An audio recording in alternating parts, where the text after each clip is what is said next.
इसका तर्जुमा क्या है? आप फरमाते हैं इसका मतलब ये है कि जितनी कोई बंदा नेकी करे, अगर उसके मुताबिक नेकी कर दी जाए तो वो बदला होती है, और अगर थोड़ी बढ़ा के की जाए तो वो एहसान होती है।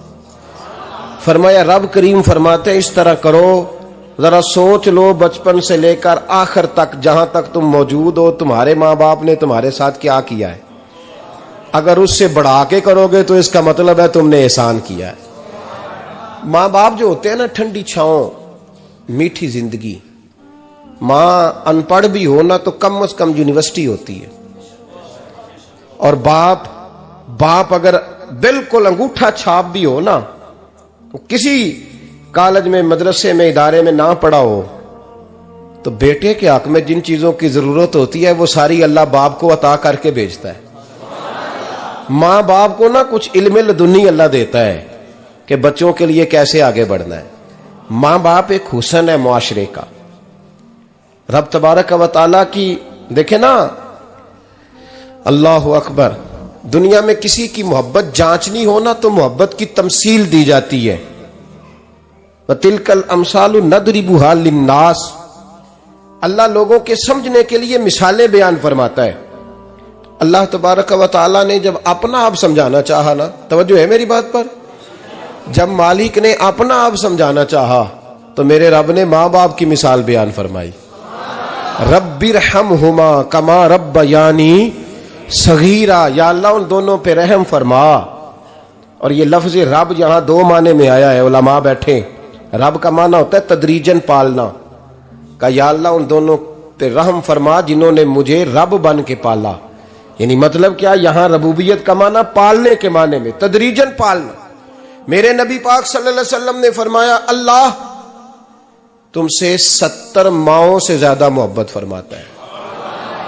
ये इमाम सुयूती ने दुर्रे मंसूर में रवायत लिखी है। अच्छा भाई, अल्लाह ने भी मिसाल माँ की बयान फरमाई। फरमाया घर जाके अपनी अम्मा को देख लो, अम्मा तुमसे कितना प्यार करती है। बस उस प्यार को तोलना शुरू कर तो 70 माओं से भी ज्यादा रब तुमसे मोहब्बत फरमाने वाला है। माँ के सीने में ना, देखे ना, एक बच्ची होती है बीए, वो उसने कर लिया, उसकी अम्मा रोज कहती है बेटे सवेरे उठा कर। सास के पास जाएगी तो वो कहेगी कि इसकी अम्मा ने सवेरे उठना सिखाया ही नहीं, और बेटी कहती है अम्मा जी दो जावांगी वेखी जाएगी। अच्छा, उसकी शादी हो गई, उसकी सास ने आहिस्ता आहिस्ता शिकवे शुरू कर दिए, खामन से कहने लगी तू इसको उठाता ही नहीं सवेरे। वो भी कहता है कमरे में जाके अम्मा शिकवा करती है तू उठती नहीं। और बच्ची लाडली थी, वो नहीं थी उठती टाइम पे। जिंदगी के 22 साल 23 साल वो सवेरे नहीं उठी, वक्त पे नहीं उठी, मिसाल दे रहा हूं। फिर उसी बेटी को अल्लाह ने एक बेटा अता कर दिया। सुबह 100 आवाज उसकी अम्मा देती थी पर उसकी आंख नहीं खुलती थी, लेकिन उसी बेटी का बेटा शहरी के वक्त हल्का सा रोता है। सारी दुनिया सोई है पर अम्मा उसकी फटाफट जागती है, फटाफट जागती है। एक आदमी था तो उसकी बीवी इंतकाल कर गई और उसने तलाक दे दी। 10-11 साल का उसका बेटा था, उसने दूसरी शादी कर ली। एक दिन अपने बेटे से कहने लगा बेटे वो सगी अम्मा ठीक थी या ये वाली ठीक है? तो बेटा कहने लगा अब्बा जी ये ठीक है, वो सगी अम्मी झूठ बड़े बोलती थी, सगी अम्मी झूठ बड़े बोलती थी, झूठी थी, ये सच्ची है। उसने कहा बेवकूफ तेरी मां झूठी थी। उसने कहा अब्बा बड़ी। कहा किस तरह? कहने लगा अब्बा जी मैं ना, कभी आपको पता मैं शरारती हूं, कभी मैं शरारत करता था ना, कोई बर्तन तोड़ देता था तो मेरी सगी अम्मा मुझे थप्पड़ मार के बाहर निकालती थी, कहती थी मैं ताला लगाऊंगी बावर्ची खाने को, तुझे सारी रात रोटी नहीं देनी, तू आज भूखा ही रहेगा, बिल्कुल नहीं देना, सारी रात नहीं देना। बड़े दावे करती थी, कस्में उठाती थी, पर बड़ी झूठी थी। आधा घंटा भी नहीं गुजरता था तो गलियों में मुझे ढूंढने लग जाती थी, ढूंढ के लाती थी, ढूंढ के, और ला के ना तो गलती मेरी होती थी, रोना मेरी अम्मा शुरू कर देती थी, वे ओए मैनू ना सताया कर वे पुत्रा। फिर मेरी मर्जी का खाना मुझे पका के देती थी, मेरी मर्जी का, और फिर मेरी अम्मा मुझे तोहफा भी देती थी। अब्बा जी वो झूठी थी, पहले कह रही थी सारी रात नहीं देना, अब आधा घंटा। ये बड़ी सच्ची है जवाब भाई है। मैं शरारत करता हूं तो थप्पड़ मार के निकाल देती है, कहती है रोटी नहीं देनी। फिर मैं सारी रात रो के गुजारता हूं पर नहीं देती। ये सच्ची है, वो झूठी थी। तू मां के दर्द को क्या समझे। बच्चे तो कहते हैं अम्मा ने हमें कैद कर दिया, अम्मा कहती है मेरी मर्जी से खाओ। और तुझे नहीं पता उसने कैद नहीं किया, वो तुमसे प्यार बड़ा सच्चा करती, और बड़ा सच्चा प्यार करती है तेरे साथ, बड़ा सच्चा। बेटा बर्गर खा के आ जाता है, अम्मा कहती है रोटी खा ले, कहता नहीं आपने बैंगन पकाए हुए हैं मैंने नहीं खाने। तो अम्मा मिन्नतें करती है, कहती है चल तू दस की खाना है, तेनू सेवियां ना बना दिया, फटाफट दाल पक जाएगी, क्या खाएगा। अब्बा जी मेरी तरह करीब से कहते हैं छड़ पर भूख लगेगी तो आप ही खा लेगा। लेकिन अम्मा कहती है इसने रोटी ना खाई तो मुझे नींद नहीं आएगी। तो इस दर्द को समझना। मैं गुलाम हूं एक आस्ताने का, और मैं समझता हूं जो किसी का मुरीद ही नहीं उस पर तो साया ही नहीं, उसे चाहिए किसी बुजुर्ग का साया हासिल करे। लेकिन भाई ये बात भी बड़ी सच्ची है कि मेरे जैसे पीर के हाथ में 5000 रुपया नजराना दो ना, पीर साहब दुआ करना, तो पीर साहब ने दुआ पक्की याद की हुई है सबके लिए, रटी रटाई, अल्लाह खैर करे अल्लाह भला करे, तो सबके लिए रट्टा लगाया हुआ है। और अम्मा को बेटा वैसे ही कह जाए, वैसे ही अम्मा मैं इंटरव्यू देने जा रहा हूं, जरा दुआ करना, वो बीबियां मंगा के दुआए तंजीना पढ़ाना शुरू कर देती है, और सारी सारी रात मुसल्ले पे बैठी। इस दर्द को समझना।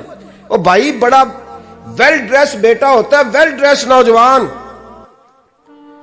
वो 18,000 का जोड़ा पहनता है, 7,000 का जूता खरीदता है, वो कीमती किस्म की घड़ी इस्तेमाल करता है। लेकिन उसी बच्चे के जब अपने बच्चे होते हैं ना, तो बीबी को कहता है ये ले 10,000 रुपया, बच्चों के कपड़े खरीद ले, मेरे सही है अभी कल ही तो खरीदे थे। और बाप, और तू समझा ही नहीं यार, 30 साल बाप ने जवानी सारी सऊदी अरब को दे दी, लेकिन तेरा ख्याल रखा। मैं ऐसे लोगों को जानता हूं जिन्होंने 30-30 साल परदेश में कंबल नहीं बदला, और जहां गए थे तो एक कंबल खरीदा था फिर बदला नहीं। तू मां बाप के बारे में, और यहां बच्चे हिसाब करते फिरते हैं, रब्बा जी तो पिछले महीने भी 5,000 दिता सी, तुसी पैसे दा कर दे की हो। मां बाप से हिसाब करता है तू। तिरमिजी शरीफ के लफ्ज है, एक सहाबी ने आके अर्ज की या रसूल अल्लाह पैसे विरासत के नहीं, मेरे अब्बा जी ने नहीं दिए मुझे, और मैंने खुद मेहनत करके कमाए, अब मेरा अब्बा मुझसे पैसे मांगता है तो क्या करूं, और मेरे हैं, मैंने कमाए हैं, अब्बा जी ने नहीं दिए, विरासत नहीं, हिस्सा नहीं मिला। हुजूर मेरा अब्बा मांगता है तो मेरे लिए हुक्म क्या है। तो नबी पाक ने फरमाया क्या कहा तुमने, पैसे तेरे हैं? कहा हुजूर हाँ। तो फरमाया अब्बा किसका है? कहा या रसूलल्लाह मेरा। तो फरमाया अगर तू अपने वालिद का है तो तेरी हर शय तेरे वालिद की है, तू भी तेरे वालिद का है तो तेरा माल भी तेरे। मां और बाप ये तो हुस्न है जिंदगी का, ये तो वकार है इंसान का। जब तक मां बाप का हाथ पकड़ के चलोगे ना, रास्ते सीधे रहेंगे, और जिस दिन उंगली छोड़ के सड़क पे निकलना पड़ा ना, सर चकराने लगेगा। याद रखना ये बड़ा मुश्किल काम होता है। लोगों का तो रुख ही उस दिन वादे होता है जिस दिन आदमी साये से महरूम होता है। अम्मा तो कमरे में पड़ी हो ना, औरंगजेब आलमगीर की मां फौत हो गई, 350 कमरा था महल का, और अम्मा 12 साल टांगों से माजूर रही औरंगजेब आलमगीर की। अम्मा 12 साल कमरे से निकल नहीं सकी, साथ ही वॉशरूम था या जो भी उस दौर में तरीका था। औरंगजेब जब महल में आते थे तो फिर भी सीधे अम्मा के पास जाते थे, और जब वापस निकलते थे फिर भी अम्मा के साथ। औरंगजेब की मां का जनाजा उठा तो औरंगजेब ने रोना शुरू किया। फिर सालों बीत गए पर उसके आंसू खुश्क नहीं होते थे। एक शख्स ने कहा तेरी कोई अनोखी मर गई है, सारी दुनिया की मरती हैं। उसने कहा मैं बादशाह हूं, 24 घंटे लोगों का आना जाना है, बड़े दबदबे हैं, बड़े डेरेदारियां हैं, बड़ी भैंसें, बड़ी गायें, बड़े खाने वाले, बड़े लांगरी। मेरी मां बूढ़ी थी, एक कोने में पड़ी रहती थी, पर जब से वो गई है ये मुझे महल नहीं लगता, मुझे कब्रिस्तान लगता है। मुझे लगता है ये कब्रिस्तान है। माँ और बाप तो तेरी नेमत है भाई। हम बच्चे, हमारे आजकल के बच्चों ने एक मसला बड़ा पक्का याद कर लिया, कहते मौलाना पीर साहब पसंद की शादी करना जायज नहीं। मैं कहता हूं साहब और भी बड़ी चीजें जायज है, सिर्फ एक ही शय जायज रह गई है। रसूल पाक सल्लल्लाहु अलैहि वसल्लम सिवाय अल्लाह के किसी के पाबंद नहीं, किसी के पाबंद नहीं। पर जनाब सैयदा खतीजतुल कुबरा रदी अल्लाह ताला अन्हा ने पैगामे निकाह दिया, या रसूलल्लाह मैं शादी करना चाहती हूँ, हुजूर किसी के पाबंद नहीं। पर मेरे महबूब ने फरमाया मेरा चचा मेरे वालिद की जगह है, मैं अपने चाचा से पूछ के तुम्हें जवाब दूंगा। यह है पसंद की शादी जो मेरे नबी ने बयान फरमाई है। तू सारा कुछ क्रॉस कर करके गुजर जाता है। यहां तो हाल यह है कि पालने वाला कोई और साये में बैठने वाला, बाग तेरे दी कर कर राखी मैं सारी उम्र गुजारी, तो जदों ये फल पकन ते आया ते लै गए होर व्यापारी। और बेटा गुजरता है अम्मा के दरवाजे के आगे से, अम्मा के दरवाजे के आगे बेटा अमरूद लेके आया है 6 किलो। तवज्जो है मेरी बात पर? इधर देखें जी, छोड़ें थोड़ी देर हमारी सुने। वो अमरूद लेके आया 5-6 किलो, तो अम्मा के दरवाजे के करीब से गुजर गया रात को। तो कमाई खाने का टाइम आया ना, तो गुजर गया। तो वो वजीर आजम से डरता है ना, तो जाके बीबी से कहता है बीबी के हकूक देना भी रसूलुल्लाह की सुन्नत है। लेकिन ये क्या बात हुई, तूने बीवी और मां का मुकाबला शुरू करा दिया? समझ तो सही, ये तेरे लिए काबे की जगह है और तू बीवी के लिए काबे की जगह है। उसे भी समझना चाहिए, गौर करना चाहिए। 5 किलो अमरूद लेके तो मां के कमरे के करीब से गुजर गया है। बीबी को जाके कहता है चल आधा किलो अम्मा को भी दे आ, उसके कौन से दांत हैं।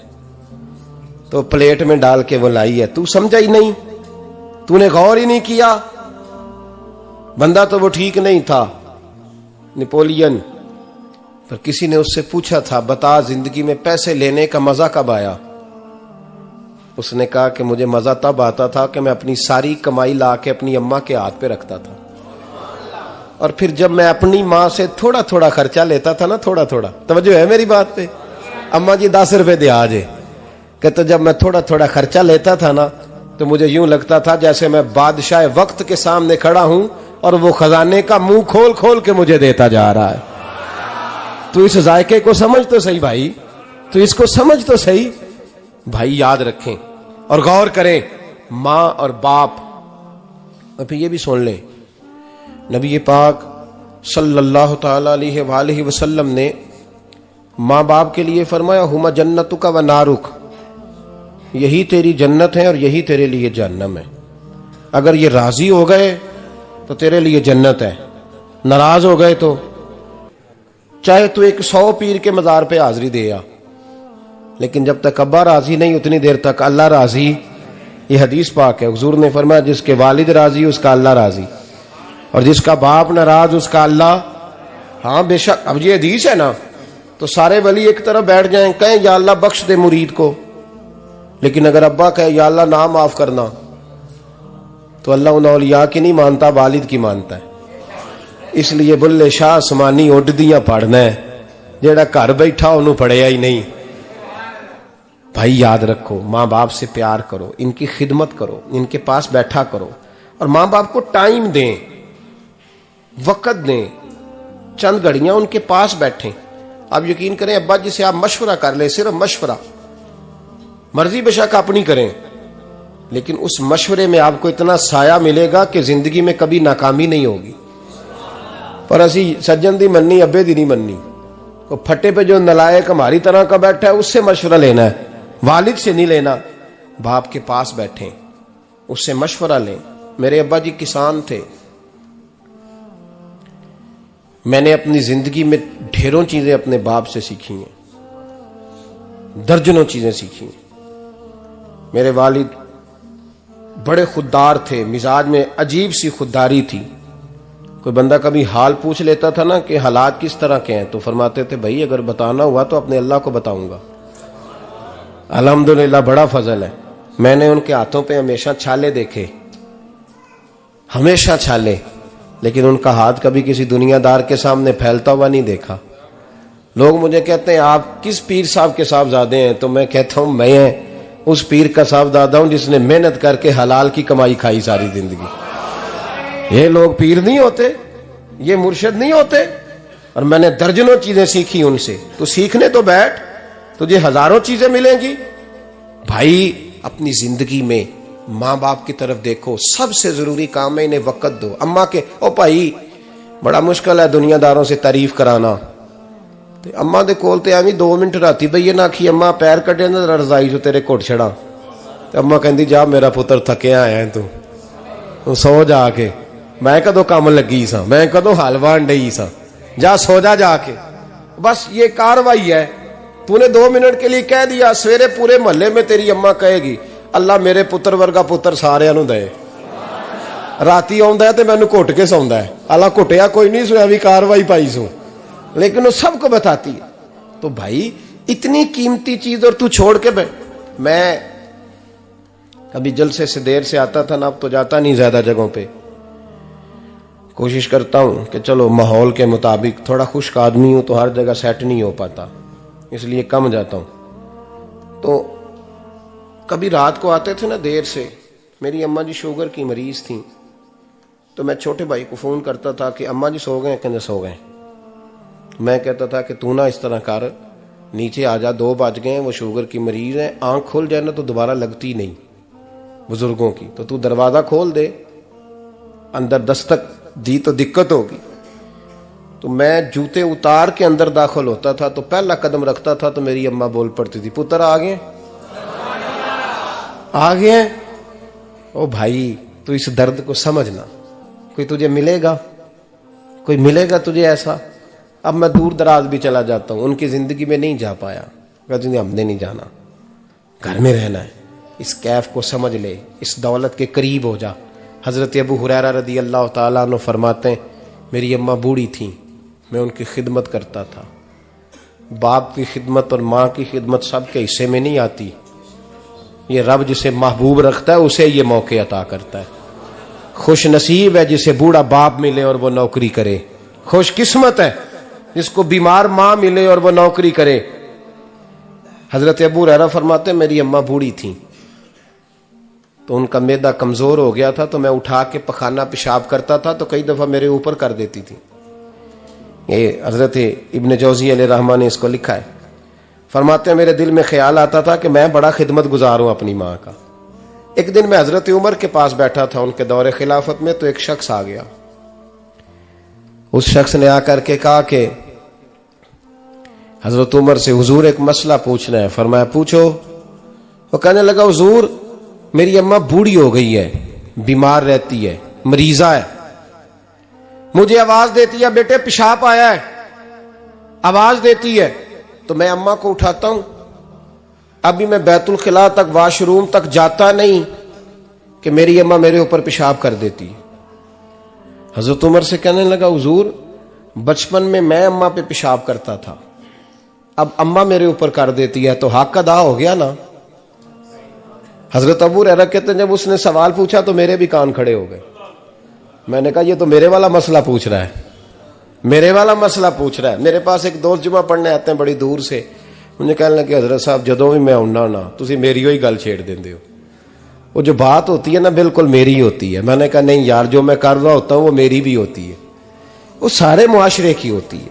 हमें लगता है कि मेरी हो रही है, हालांकि वो बात हमारी सबकी मुश्तरका होती है। सुन ले और याद रख लें। हजरत अबू हुरैरा फरमाते मेरे कान खड़े हो गए। मैंने कहा इसने तो मेरी बात पूछनी शुरू कर दी। हजरत फारूक आजम से कहने लगा हुजूर बचपन में मैं अम्मा पे पेशाब करता था, वो मेरे ऊपर कर देती है, तो हक अदा हो गया। हजरत उमर कहने लगे नहीं कोई नहीं हुआ। उसने कहा हुजूर मुझे समझाएं, वो सारे काम जो मैं अम्मा के साथ करता था अम्मा मेरे साथ करती है, तो क्यों नहीं हुआ। हजरत उमर कहने लगे भाई पेशाब तो तू भी अम्मा पे करता था और अम्मा भी तेरे ऊपर करती है, पर तेरी और तेरी माँ की सोच में बड़ा फर्क है। उसने कहा हुजूर किस तरह, तो क्या जवाब है सैयदना फारूक आजम का, लौ काना नबिय्यम बाद लकाना उमर इब्न खत्ताब। क्या जवाब है। हजरत उमर फरमाने लगे तेरी और तेरी माँ की सोच में बड़ा फर्क है। कहा हुजूर किस तरह। फरमाया जब तेरी अम्मा तेरे ऊपर पेशाब करती है ना, तो तू दुआ करता है कि या अल्लाह बूढ़ी हो गई है इसे पर्दा दे दे, और जब तू अपनी अम्मा पे पेशाब करता था तो वो दुआ करती थी या अल्लाह मेरे लाल को लंबी जिंदगी अता फरमा। फरमाया ये तेरा और उसका फर्क है, तू पर्दे की दुआएं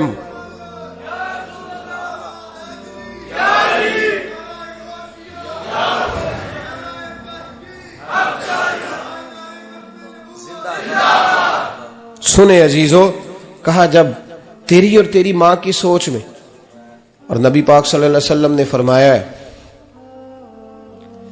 जितने भी गुनाह इंसान करता है ना, अल्लाह करीम सजा को रोक देता है, कयामत में सजा देगा। और जो माँ बाप का नाफरमान है ना, उसको दुनिया में भी सजा मिलेगी।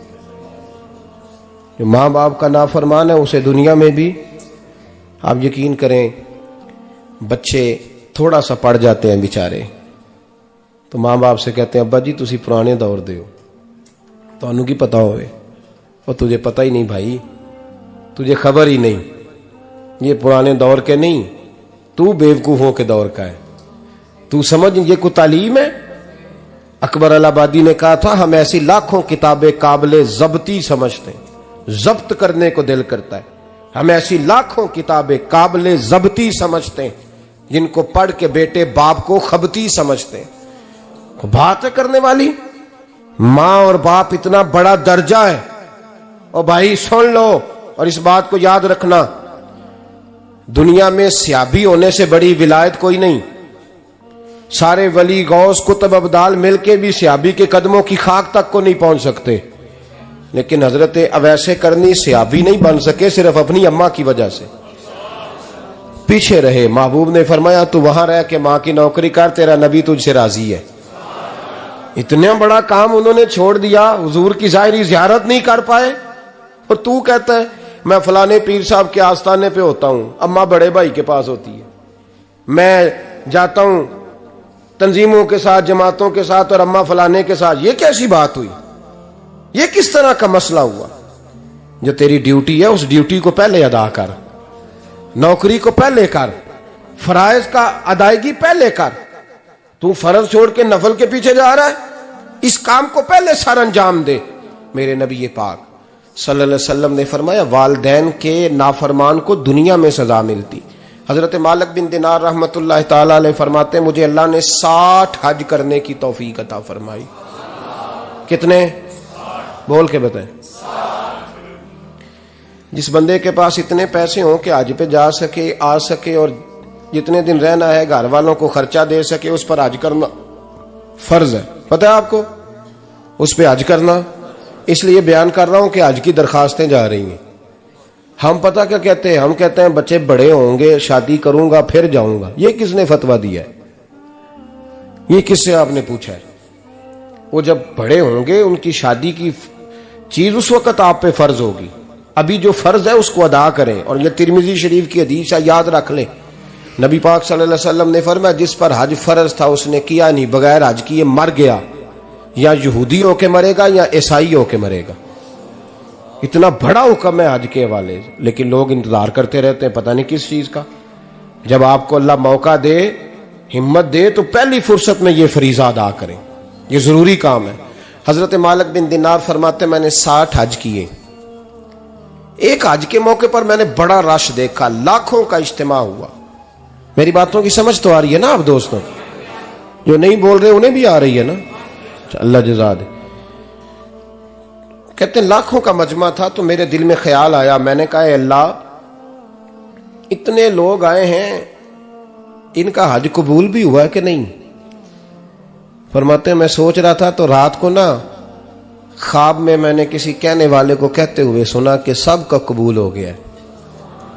बल्ख का रहने वाला मोहम्मद बिन हारून बल्खी है, उसका हज कबूल नहीं हुआ। फरमाते शहरों के अलग-अलग खैमे लगते थे। अब भी आप हज करने जाएं तो पाकिस्तानियों की रिहाइशें अलहदा होती हैं, इंडियन की अलहदा, बांग्लादेश के अलहदा, मिस्री, यमनी, सब लोग अलग-अलग रिहाइशें होती, झंडे लगे होते हैं मुल्कों के।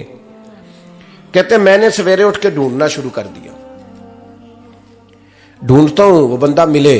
कहते जहां बल्ख शहर के लोग रहते थे वहां चला गया, तो मैंने लोगों से पूछा तुम में मोहम्मद बिन हारून बल्खी कौन है? लोग कहने लगे वो तो बड़ा नेक आदमी है, परहेजगार है, बड़े भोले भाले, बड़े अल्लाह वाले, रियाज आपको बस हम ही जानते हैं, वो तो बड़ा नेक है, परहेजगार आदमी। कहते मैंने कहा अच्छा कहां है? उन्होंने कहा पहाड़ के पीछे उसने खैमा लगाया हुआ है, सारी रात इबादत करता है, सारा दिन रोजा रखता है, कायमुल लैल है, साइमुद दहर है। क्या बात? फरमाते मैं उन लोगों की बात सुन के हैरान हो गया कि मुझे क्या बताया गया, ये क्या कह रहे हैं। फरमाते मैं पहाड़ के पीछे गया। हजरत मालिक बिन दिनार अलैहि रहमा फरमाते हैं जब मैं वहां पहुंचा तो मैंने उस शख्स को मुसल्ले पे बैठे देखा। कसरत इबादत के आसार उसके वजूद पर नजर आ रहे थे। सीधा बाजू उसका कटा हुआ था। फरमाते 2 रकते मुकम्मल करके ना मैंने उससे अस्सलामु अलैकुम कहा तो मुझे कहने लगा वालेकुम अस्सलाम, आप मालिक बिन दिनार हैं। मैंने कहा बड़ी इसकी फिरासत है। फरमाते फिर उसने ठंडी सांस ली, कहने लगा आपको ख्वाब आई होगी कि मेरा हज कबूल नहीं हुआ। फरमाते मुझ पर और बिजली गिरी कि क्या कह रहा। फरमाते मैंने कहा यार लोग भी तेरी तारीफ कर रहे हैं और तेरी बसीरत भी बड़ी है, तो ये माजरा क्या है। कहने लगा आप ना पूछें। ये कह के उसने रोना शुरू किया, देर तक रोता रहा। मैंने कहा नहीं यार तू बता। कहने लगा नहीं आप ना पूछें, आप नाराज होंगे। मैंने कहा मैं नहीं होता, तू बोल ना। कहने लगा हुजूर 24 साल हो गए मुझे हज करते हुए, 24वां हज है मेरा, और हर साल कोई अल्लाह का वली आके बताता है कि जा चला जा तेरा कोई नहीं कबूल हुआ। बेपरवाही वेख सज्जन दी जिथे किसे दी पेश ना जावे, उन्हें ताजा वाले दर दर रोले ते मंगते तख्त बिठावे। आजम किसे नु कारा मिलदा ही कोई काबे ओ खाली आवे। कहते हैं उसने मुझे कहा हुजूर 24वां हज है, हर साल कोई बताता है। मैंने कहा तेरी गलती। कहने लगा मैं अपनी मां का नाफरमान। मैंने कहा वाकया क्या हुआ। कहने लगा हजरत अल्लाह ने मुझे दौलत दी, माल दिया, जमीनें दी, तो मैं अय्याश हो गया। आप यकीन करें अल्लाह लोगों को माल देता है तो वो समझते हैं मेरी चालाकी से आया है, मैं तेज बड़ा था इसलिए आया है। नाफरमान होते हैं। लेकिन जो रब लेना जानता है, देना जानता है, वो लेना भी। वारस शाह मान करी ना वारसा दा, रब बेवारसा करके मार दई। लोग बड़े स्मार्ट बन जाते हैं, उनकी गुफ्तगू में बड़ा तकब्बुर होता है, उनके निगाहों के अंदाज में बड़े, वो कहते हैं ओहो सब लोग बेवकूफ हैं, सिर्फ मैं सियाना हूं, काम जो सही चल रहा है। ओ भाई 1 मिनट लगता है इंसान को बादशाह से फकीर होने में। एक इमाम मालिक रहमतुल्लाह अलैह बैठे थे तो हारून रशीद आपसे कहने लगा इमाम अबू मालिक से, हजरत बताएं इस वक्त अल्लाह क्या कर रहा है। आप फरमाने लगे यार तू बड़े मोटे दिमाग का है, किस तरह के सवाल पूछता है। बादशाह था ना, कहा नहीं आप बताएं। तो इमाम मालिक फरमाने लगे तू तख्त पे बैठ के सवाल पूछता रहता है और मैं नीचे बैठ के जवाब देता रहता हूं, नीचे आ फिर बताता हूं। उसने कहा जनाब बताएं। फरमाने लगे तू सवाली है ना, तो तू नीचे बैठ और मैं ऊपर बैठता हूं। क्या जनाब आ जाए। हारून रशीद नीचे आ गया, इमाम मालिक तख्त पे बैठ गए। फरमाने लगे अब बता क्या पूछ रहा था। कहने लगा हुजूर पूछा था अल्लाह इस वक्त क्या कर रहा है। फरमाने लगे रब इस वक्त तुझे समझा रहा है कि इस तख्त पे तकब्बुर न करना, 1 मिनट लगता है मैं तुझे उठा के मालिक को बिठा दिया करता हूं, ये तुझे समझा रहा है, लिहाजा इस समझ पे कायम रहना, तकब्बुर न करना, 1 ही तो मिनट लगता है, ये तुझे समझा रहा है। तो वो शख्स कहने लगा मोहम्मद बिन हारून बल्खी इमाम मालिक बिन दिनार से कि हुजूर बड़ी दौलत थी तो मैं अय्याश हो गया था। रमजान का महीना था, अम्मा तंदूर में रोटियां लगा रही थी, मैं शराब पी के घर आ गया। हमारे यहाँ ये भी फैशन है ना, अब मेहंदी वाले दिन चौधरी साहब के डेरे पे जवान शराब पीते हैं तो पूछते हैं हाजी साहब आप तो हाजी भी हैं, तो डेरे पे मुंडे क्या करते रहे। कहते मैं डेरे तो सा मैनू नहीं पता, वो कार लगे सन। हाजी साहब आपको सारा पता है और अल्लाह आपसे पूछ लेगा। यहां तो कोई आदमी चुप कर जाएगा आपके किलों की वजह से, लेकिन अर्श के मालिक को भी तो जवाब देना है कि नहीं। क्या तरीका है देखे ना, कुल वाले दिन महफिल और मेहंदी वाले दिन अल्लाह से सिर्फ दुखों का रिश्ता है, रसूलुल्लाह से सिर्फ गमों का रिश्ता है। अगर तूने ढोल ढमक्का शोर शराबा किया है शादी वाले दिन तो कोल वाले दिन भी बजा, तेरा पता चले, जनाजे पे भी बजा। क्या तमाशा है। मजहब सिर्फ रस्म है, जरूरत है, कोई मर गया तो कुरान पाक खोल लो, बाकी जो मर्जी करो। हज भी कीती जांदे हो, लहू भी पीती जांदे हो, खो के माल यतीमां दा भेज मसीती जांदे हो, फट दिलां दे सींदे नहीं, टोपियां सीती जांदे हो, नफ्स ते छुरी फेर दे नहीं, बकरे कीती जांदे हो, फर्ज भुलाई बैठे हो, नफला नीति जांदे हो, ओ दसो ते सही बुल्ले नू ए की कुछ कीती जांदे हो, ओ दसो ते सही बुल्ले शाह नू की कुछ कीती जांदे हो। कोई तरीका है? कोल शरीफ पे मौलवी साहब तशरीफ लाइएगा, अब्बा जी के कोल है, तो मैं तो कहता हूं बजा ना बैंड बाजे वाला आज भी, तेरा पता चले कि ये दो दो काम कैसे होते। तू किस तरह दो कश्तियों का, समझ नहीं आती बात की। मैं तो जाता ही नहीं बैंड बाजे वाली शादी पे, मैं कहता जो तुमको मर्दी पढ़ा लो। ने कहा हमसे नहीं दो दो काम होते, अल्लाह रोजी देने वाला है, एक ही करते हैं। दो रंगी छोड़ के यक रंग हो जा, सरासर मोम हो जा या संग हो जा, मौज करो। हम इस चक्कर में पड़ते ही नहीं, हम वो रास्ता ही छोड़ देते हैं जो हमारी तबीयत के मुताबिक नहीं होता। बस खत्म हो गई बात। इसलिए गौर करें और याद रखें इस बात को। इमाम मालिक बिन दिनार रहमतुल्लाह अलैह फरमाते हैं, मुझसे कहने लगा पैसे आए तो मैं याश हो गया। रमजान का महीना था, असर के बाद मेरी अम्मा इफ्तारी की तैयारी कर रही थी। मैं गया, मैंने कहा शराब पी हुई, अम्मा रोटी दे। तो अम्मा कहने लगी शर्म कर, शर्म कर, रोजा रखा नहीं तो जिन्होंने रखा है उनका तो ख्याल कर। कहते अम्मा की बात का मुझे गुस्सा लगा। मैं कहा करता हूं बदनसीब है वो बेटा जिसका बाप उससे बात करते हुए डरता है कि पता नहीं कहां से बोलेगा। बदनसीब नहीं वो बेटा जिसकी मां उससे बात करते हुए सहम जाती है कि पता नहीं कौन सी बोली बोलेगा। बदनसीब नहीं कि मां बाप भी जिससे खोल के बात ना कर सके। हजरत मालिक बिन दिनार से कहने लगा, अम्मा ने जब कहा ना शर्म कर, तो मुझे गुस्सा आया, मैंने मां को थप्पड़ मारा और मेरी मां जलते हुए तंदूर में गिरी। लोगों ने मुझे पकड़ के अंदर बंद कर दिया कमरे में। सारी रात मैं शोर सुनता रहा पर नशे में धुत रहा। सवेरे आंख खुली तो मेरी बीवी बैग बांध रही थी। मैंने कहा कहां जा रही हो? कहने लगी जो मां का नहीं बना मेरा कैसे बनेगा। वो मैंने कहा मेरी अम्मा का, वो तो लोगों ने रात को ही दफन कर दी जनाजा पढ़ के।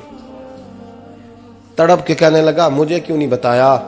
तो कहते हैं लोग कहने लगे तेरी मरती हुई मां कह गई थी इसे मेरा मुंह ना देखने देना, मेरे जनाजे के करीब ना आए। हजरत मालिक बिन दिनार फरमाते हैं जब उसने ये बात सुनाई तो मैंने भी उसके मुंह पे थप्पड़ मारा। मैंने कहा तू इसी काबिल है। कहते हैं वो रोने लगा, हुजूर दुआ करे अल्लाह मुझसे राजी हो जाए। कहने लगा जब मां की इंतकाल की खबर मिली तो मैंने कुल्हाड़ी लेके वो हाथ काट दिया जिससे मां को मारा था।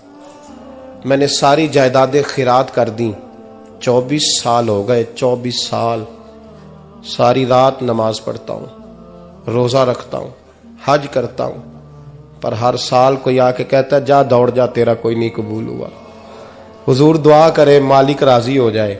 फरमाते मैं थप्पड़ मार के आ गया। मैंने कहा तुझसे राजी हो जाए इतने जालिम से? इमाम मालिक फरमाते हैं रात को आके सोया तो मुझे ख्वाब में रसूल पाक का दीदार हुआ।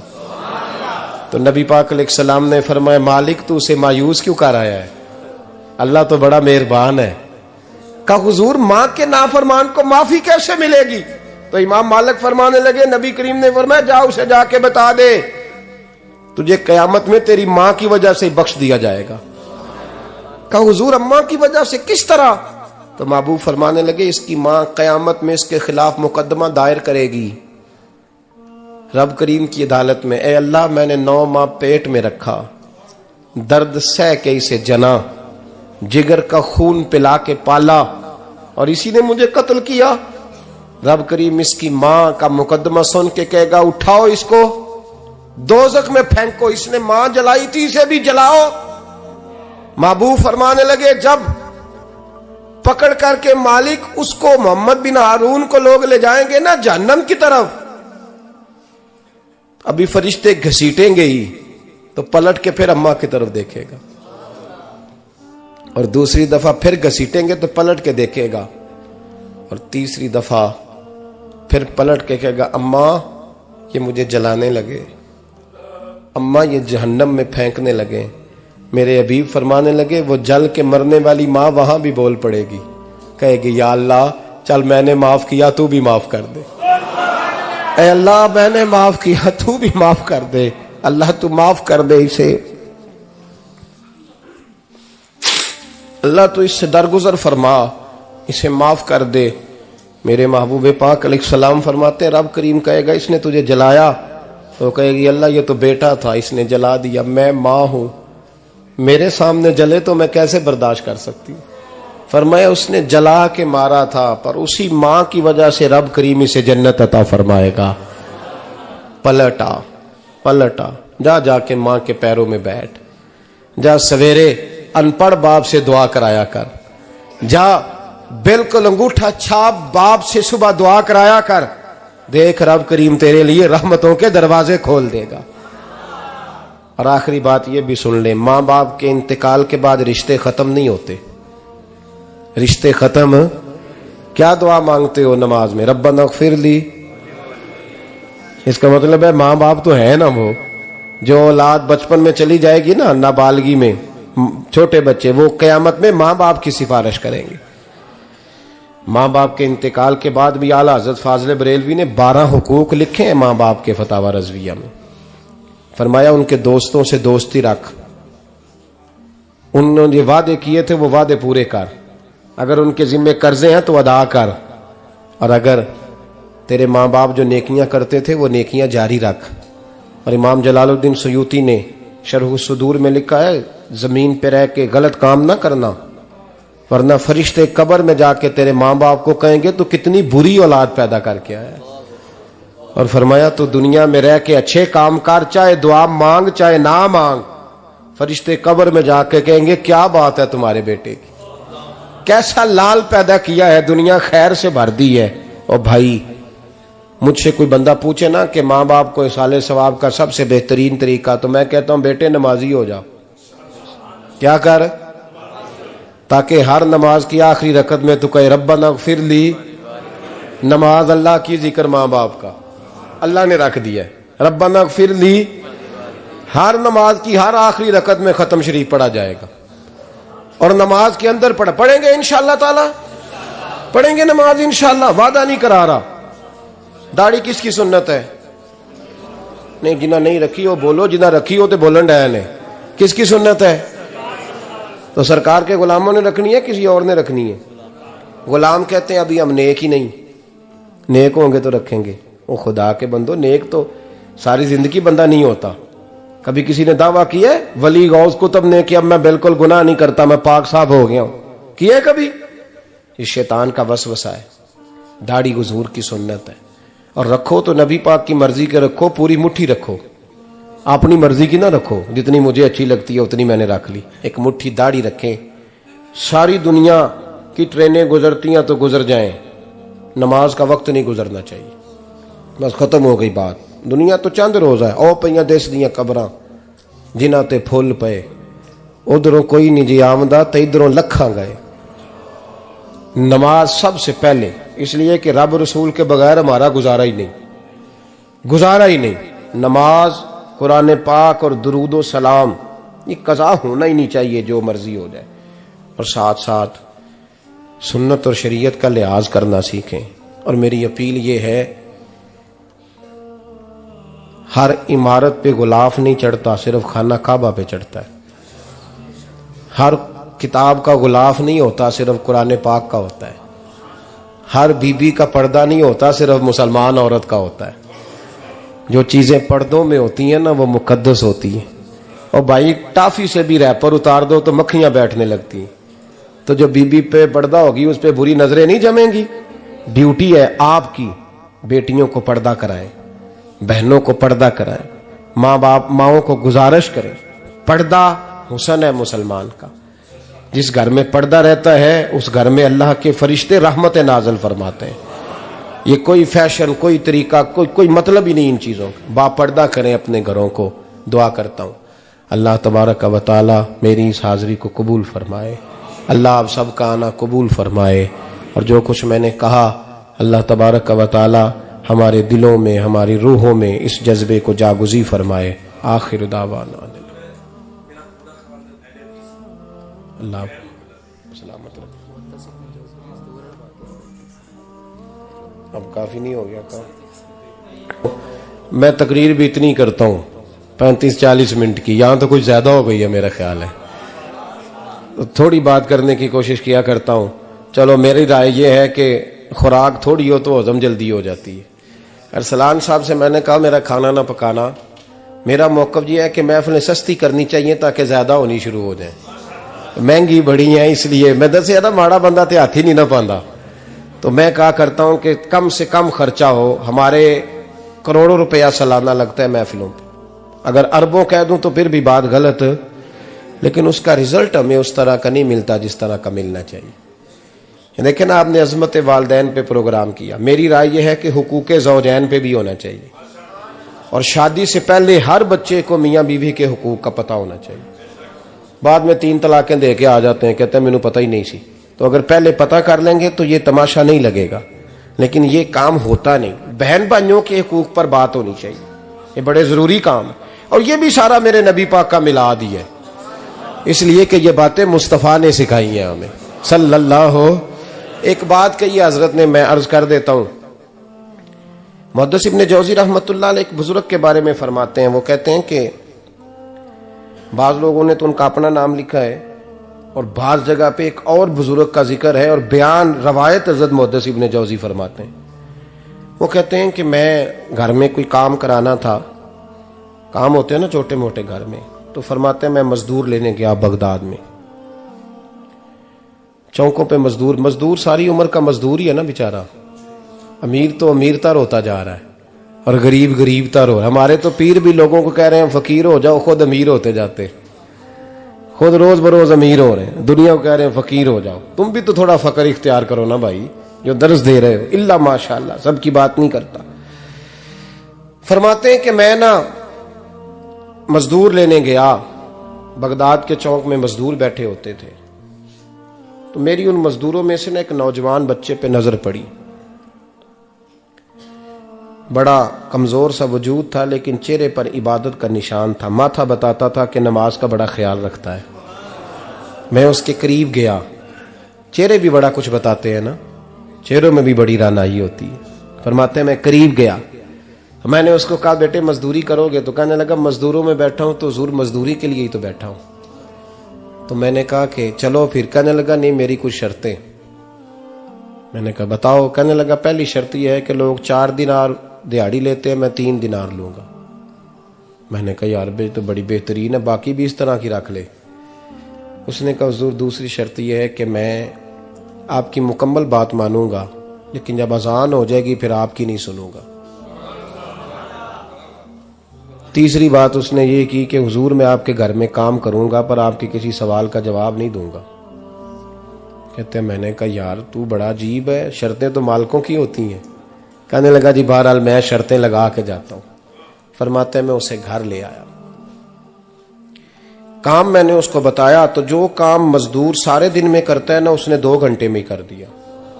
हमारे मजदूर सिगरेट पीने में भी तो आधा घंटा लगाते हैं ना, वो चाय पीने जाएं तो पौना घंटा वहां। उनको भी तो दयानतदारी करनी चाहिए कि नहीं करनी चाहिए? ने मुआहदा किया है ना जी, तो पूरा उतरना चाहिए ना। कहते 2 घंटे में। अब काम जब बंदा शुरू कराता है तो काम और निकल आता है। कहते काम मैंने उसको और बता दिया, वो करने लगा। उसने मिट्टी निकाल के रखी थी बाहर रास्ते में, तो अजान हो गई जोर की। उसने वहीं कुदाल छोड़ी कई और चलने लगा। तो मेरा बेटा कहने लगा इसको जरा बराबर कर दो। कहने लगा चुप कर जा, तेरे बाप से बात हुई थी, जब अजान होती है तो मैं किसी और की नहीं सुनता, सिर्फ अल्लाह रसूल की सुनता हूं। कहते हो मस्जिद चला गया, नमाज पढ़ के आया तो दोपहर का वक्त था। मेरी बीबी कहने लगी इसको को खाना खा ले। कहते हमने कहा खाना खा लो, तो कहने लगा मैंने रोजा रखा हुआ, रमजान भी नहीं था, नफली रोजा रखा हुआ। फरमाते हैं शाम हुई, मैंने 3 दिनार दिए। तो मैंने कहा तेरा नाम क्या है? कहने लगा मैंने आपसे कहा था मैं किसी सवाल का जवाब नहीं दूंगा। तो वो चला गया। अगले दिन मैं फिर लेने गया उसे, काम कुछ और निकल आए। तो लोगों ने बताया वो सिर्फ हफ्ते वाले दिन आता है। मैंने कहा क्यों? कहने लगे जी वो कहता है मेरा हफ्ते का खर्चा 3 दिनार है, जब 3 दिनार कमा लेता हूं तो बाकी सारा टाइम अल्लाह रसूल की जिक्र में गुजार दिया करता हूं।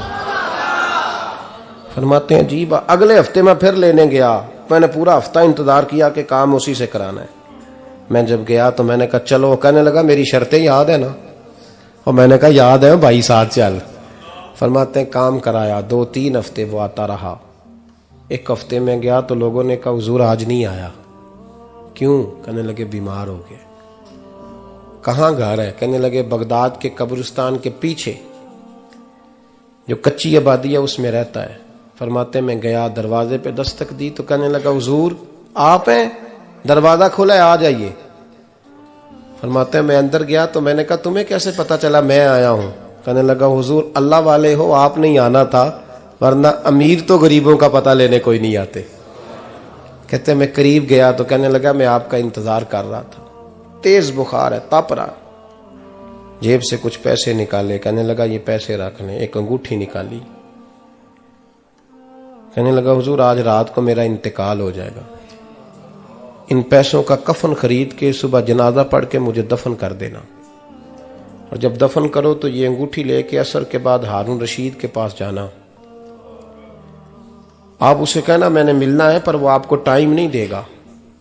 आप उसको आवाज दीजिएगा कि तेरी एक अमानत है मेरे पास, फिर वो आपसे मिलेगा तो अंगूठी दे दें, फिर आप मेरी तरफ से फारिग हैं। हजरत फरमाने लगे तेरा नाम? और कहने लगा हुजूर वक्त थोड़ा है, आज रात मैंने जाना है, बड़ी लंबी माफी मांगनी है रब करीम से, अगर मुनासिब समझे तो मुझे अपने रब से तन्हाई करने दे। फरमाते हैं मैं आ गया, पर उसकी बातों ने मुझे सारी रात सोने नहीं दिया। फरमाते हैं सुबह बड़ी मुश्किल से सूरज निकला, मैं गया, दरवाजे पे हाथ रखा तो दरवाजा खुला हुआ था। अंदर दाखिल हुआ तो खुशबुएं मेरा इस्तकबाल कर रही थी। जब चेहरे से कपड़ा हटाया तो उसका तो इंतकाल हो चुका है, इंतकाल हो चुका है, ऐसे है जैसे किसी का दीदार करके सोया है। कहते मैं तो 2 आदमी ले गया था जनाजे पे, पर पता नहीं दुनिया किधर किधर से आई, कहां कहां से। अखां जदों मीटियां जमाना मैनू रोवेगा, अपना ते अपना बेगाना मैनू रोवेगा, अपना ते अपना। और मियां साहब ने कहा था बाद मरन दे मुखड़ा मेरा हो जावे जे ताजा, फिर समझ लेना महबूब मेरे ने आन पड़िया जनाजा। और किसी उर्दू के शायर ने कहा था मेरे मरने पे हर सू शोर मच जाएगा देखोगे, अल्लाह को मेरे मरने पे हर सू शोर मच जाएगा देखोगे, कहने अलविदा सरकार खुद तशरीफ लाएंगे। फरमाते हैं मैं तो 2 बंदे ले गया था, पर पता नहीं मखलूक कहां कहां से आई। जनाजा पड़ा, दफन किया। हारून रशीद के पास में असर के बाद गया, मैंने बुलाना चाहा पर बादशाह था, मेरी तरफ देखा ही नहीं। मैंने उसको कहा तेरी एक अमानत मेरे पास है। फरमाते हैं वो मुझे कोने पे ले गया, क्या बात है, कमरे में बुलाया, मैंने अंगूठी दी। हारून रशीद तो चीखे मारने लगा, कहने लगा अंगूठी वाला कहाँ है? मैंने कहा वो तो इंतकाल कर गया। कहने लगा मुझे कब्र पे ले चल। कहते मैं कब्र पे लाया तो वो लेट गया, तड़प के रोने लगा। मैंने कहा मेरा कलेजा फट जाएगा, ना उसने कुछ बताया ना तूने बताया, ये कौन था? तो हारून रशीद कहने लगा ये मेरा बेटा था। मैंने कहा तेरा बेटा और मजदूर? कहने लगा हुजूर ये हजरत दाऊद ताई के पास बैठा करता था, उनका मुरीद था, मुझे रोज कहता था अब्बा तूने बड़ी दुनिया इकट्ठी कर ली है, मरते वक्त तुझसे टांगे समेटी नहीं जाएंगी, इतना हिसाब नहीं तू दे सकेगा। मैं इसको समझा देता, इसकी अम्मा समझा देती। ये रोज हमें कहता छोड़ दो, आ जाओ अल्लाह रसूल की बारगाह में झुक जाएं, हम समझ। एक दिन ये चला गया, कहने लगा फिर तुम्हारा रास्ता और है और मेरा रास्ता और है। ये सोने की अंगूठी गलती से इसके पास रह गई थी, गलती से हीरे की अंगूठी चली गई। कहने लगा देखो मेरे बेटे ने आज वो भी वापस कर दी है। फिर तड़प के कहने लगा हारून रशीद था तो ये मेरा बेटा, पर मेरा मुर्शद निकला, मेरा पीर निकला। भाई जिंदगी तो बड़ी थोड़ी है ना। बाबा साहब ने कहा था उठ फरीदा सुत्या, और दाढ़ी आ गया पूर, अग्गा नेड़े आ गया, पिछा रह गया दूर। उठ फरीदा सुत्या खलकत वेखन जा, मते कोई मिल जाई बख्शिया ते तू ही बख्शिया जा। उठ फरीदा सुत्या झाड़ू दे मसीत, तू सुते रब जागदा, तेरी डाडे नाल परीत। मेरा रब हमें भी अपनी बारगाह में कबूल फरमाए। आखिर दावाना अनिल हम्दुलिल्लाह।